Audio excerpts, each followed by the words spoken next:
Now, as you all know, at SeaWorld Orlando, Icebreaker is opening up hopefully this year, and it's had its media day recently, so we can see real live POVs of it and see how it's been running, and also we can see how much ejector airtime we'll be getting from like the people's reactions to the ride, how much they come out of the seat. And this ride, it looks like the most underrated launched coaster in the entire world.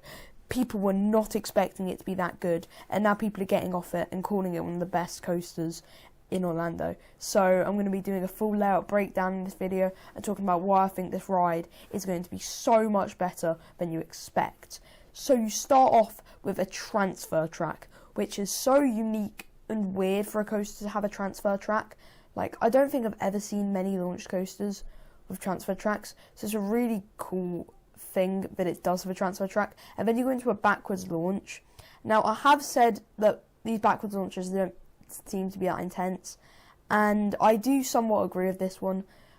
This looks similar to Pantheon's launch in the fact that it's a bit gimmicky. However, the ejector pops at the ends of it look absolutely insane and could deliver some insane backwards airtime, which I've never really experienced before.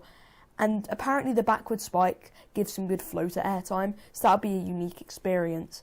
Anyway, after you do this reverse, like, forwards and backwards launch, you go up this top hat, which looks snappy as anything. You just go over the top and you snap, you'd get some insane ejector airtime at the top, and then you drop back down, and then you twist round a corner and go into this weird double down-esque element, which will give so much ejector airtime. Like, you'll get the first pop and you'll be flying out of your seat, and then the moment your bum hits the bottom of the seat, you'll be flying out of your seat again, and it will give some crazy ejector. You then go around this what looks to be fairly intense treble clef-esque element, except at the top you pop out, so you get some airtime.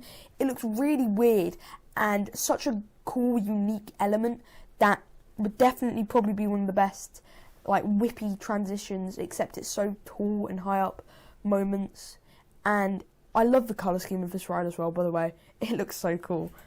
You then twist around and you go into this sideways wave turn, which, yes, most wave turns are sideways.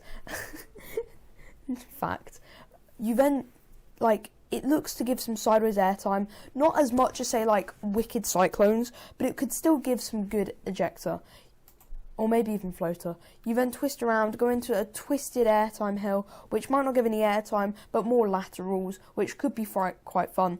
You then twist around, get some ejector airtime with a final hill, which is so small and could deliver some wild ejector airtime.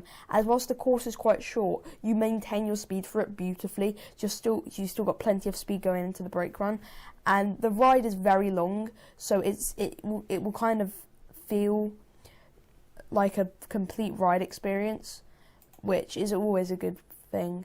And it just looks like such a fun ride, so underrated, and I definitely think that people weren't expecting it to be as good as it was. But those are just my opinions on Icebreaker, so leave yours in the comments section below, and I'll see you in the next one. Goodbye.